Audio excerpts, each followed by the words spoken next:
Hey YouTube, what's up? Sorry, long time no see. I've been quite busy doing, just busy with life, right?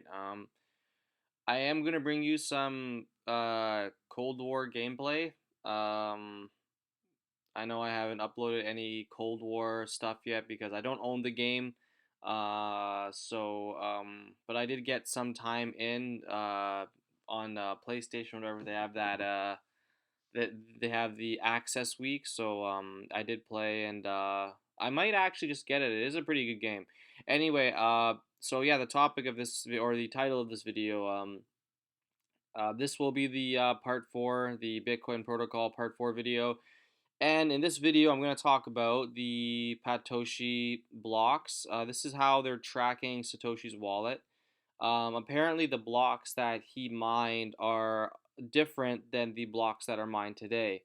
And you have the addition to like you have like today's Bitcoin is a lot different from the OG Bitcoin because the Lightning Network was introduced a little while ago, from what I know, and then also uh, the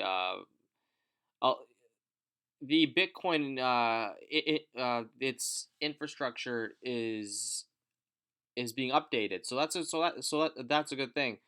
Um, and I also want to talk about, but I'm not going to talk about that. I'm not going to go too deep into all this in this video. I just wanted to kind of touch on this, how they thought he moved it, but then they thought he moved his funds, but he didn't. Uh, and I also want to talk about the Quinn Michaels interview. If you guys seen my Twitter, QM stands for Quinn Michaels. I seen this interview around this time. I think it was December of 2017 when Bitcoin was doing its huge boom, and I was partying and I was happy up until this point. So I watched this guy's interview, or it was a great interview. He shed light on a lot of different things, so I encourage you guys to watch it. It is kind of long, so you don't have to watch the whole thing. And of course, I want to cover Hal Finney. So let's get to the gameplay and let's discuss these three things. Um, Ooh, I was so excited to play. It's been so it's I haven't played Cold War since the alpha came out, right? That was last year. I'm gonna turn this down a bit so we're not Training time's over. Let's see what you can do. I like the feel of this game, by the way. It's a great. Like it feels new, but it also feels very OG. I know Tactical Sprint is gone. I kind of miss Tactical Sprint. I don't know about you guys. But no, it's a very fun game. So yeah, I want to get this out of the way here, so we get that. Okay, so yeah, I guess I'll start with the Quinn Michaels interview, or no, wait, I'll start with the Patoshi block. So um, yeah, the blocks that were mined by Satoshi Nakamoto have slightly different characteristics. I'm not an expert in the block patterns. They thought that Satoshi moved his Bitcoin, I think it was last year, when Bitcoin started to make its run. I think it started to, I think it was March of 2020, Bitcoin really started to go up again. And I should have got those two kills. I don't know what happened there. I don't know why there we go. I needed to get rid of that bar down there. Yeah, so they thought he moved his funds. He didn't. And then they later found out that the 50 Bitcoin that was moved didn't match the Patoshi block pattern. Because I mean, when Bitcoin was first getting made, like I said, the infrastructure around it was very different. Bitcoin is still Bitcoin. It's just that I think they could tell from, who's Satoshi and who's not Satoshi. 50 Bitcoin nowadays is a lot, and Satoshi Nakamoto does have no, not a million Bitcoin sitting in his wallet there. It must be nice to have a million Bitcoins. I'm honestly, I think it's going to be worth trillions one day. Maybe not now, but when I'm very old or when I'm long gone, it's going to be worth. Bitcoin will still be around, and yeah. Anyway, that's a topic in and of itself. I don't want to make this video all about the Patoshi Block pattern, and you know, I don't want to make it all about hashtag find Satoshi. So the Quinn Michaels interview, I think I covered this in my past videos, but I just wanted to cover a few things that he said about how Bitcoin is related to AI, and how cryptocurrency in general, it's all interconnected with artificial intelligence. And in my mind, this is all connected to the Great Reset, which is connected to everything that's happening today. So you can kind of see how everything's kind of interlinked. Maybe everything's not directly related, but you know, at the end of the day, we're going towards this. I guess you could call it a. I don't know how to put this in like a. Sorry if you can hear my fan, by the way, too. My computer, I'm doing a lot of stuff on it, some file transfers and whatnot. Um, I definitely know that these lockdowns aren't going away, and these lockdowns have pushed a lot of anti-government sentiment out there, and that anti-government outlook has also propelled Bitcoin to heights I couldn't really dream of. I didn't. I'll be honest with you, man. When I first witnessed the Bitcoin boom, and when I witnessed the Bitcoin crash, I didn't think 70,000. Because here in Canada, Bitcoin has already reached 70,000. It did crash, I think down to 50 something thousand, or 60,000. But to me, that's not a crash. See, when I was in it, I was partying about Bitcoin hitting $25,000. You know, I think, yeah, it hit 25K Canadian, and then it crashed to 4,000 Canadian. Look up the charts. I think at the beginning of 2019, Bitcoin only was valued at $4,000 per coin, and I was one depressed mother. You know what? You know, back then I was just thinking about getting out of the market. Now, obviously, that's a mistake, because look at what happened in such a short period of time. Sure, there was factors like you know, the CV-19 virus, and then the loss of trust in government, and then Bitcoin also went through its block halvening. So the halvening is basically when the algorithm spits out less Bitcoin per block.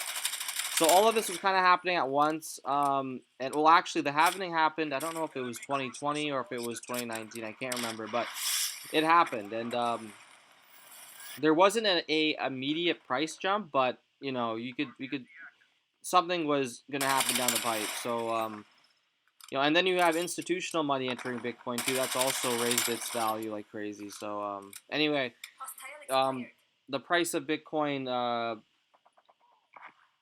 I'm still blown away by it. But anyway, back to the Quinn Michaels interview. He was saying that the dark web controls the Bitcoin price. Again, look up his interview and look up what he had to say back then.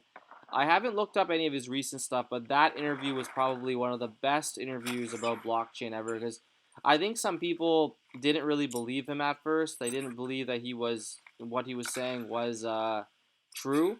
And you know what? I think that he's right about a lot of things, and he's very knowledgeable. And he forked, I think, the seventh cryptocurrency.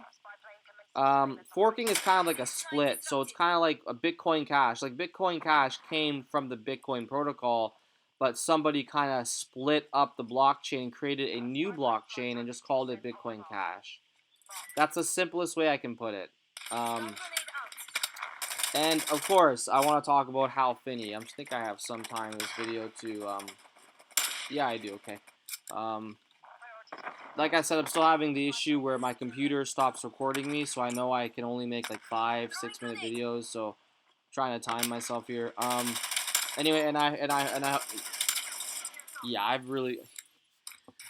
really enjoyed playing Cold War. By the way, if you can't tell, I was uh I was in the zone this game, man. I got the feel for it. I was like, this is awesome. Um, I just died right when I said that. Right on cue. This is awesome. So yeah, Hal Finney. Hal Finney is he is a developer, a really talented. He said that I looked up some of his the information that was on him about 4 years ago when I was going down the Bitcoin rabbit hole, and Hal Finney basically helped Satoshi Nakamoto finish developing Bitcoin. Uh, which is really interesting, right? That he was one of the few people who was supposedly in direct, well, not in direct, but he was communicating with the Satoshi Nakamoto. Now, Hal Finney, I know he developed some, I think he developed some console games or video games. He was also a cryptographer. He also had an illness. And what happened was, I think that he died in 2014, but I think he froze himself in Michigan, which is right across the river from me, which is really crazy to think about how he's just kind of there, sitting there frozen. But I mean, the plan is to wake him up if it's possible, to bring him back to life in the future. This is in the deep future. And who knows when that's going to be, but I'm assuming the Bitcoin price will be at a incomprehensible uh, they'll be at an incomprehensible price figure. That is if Bitcoin still exists, which I think it will. I think it's gonna be here for a while, guys. This isn't going away at all. Like I said, in our current time, this is part of the Great Reset. We're going through it. Are these lockdowns permanent? I think that they are. With the vaccine, I don't think they can figure out this virus. I don't think that they want the virus figured out. If you like, even if you believe in it or not, this is a video for almost everyone. I'm hoping you guys are enjoying the gameplay.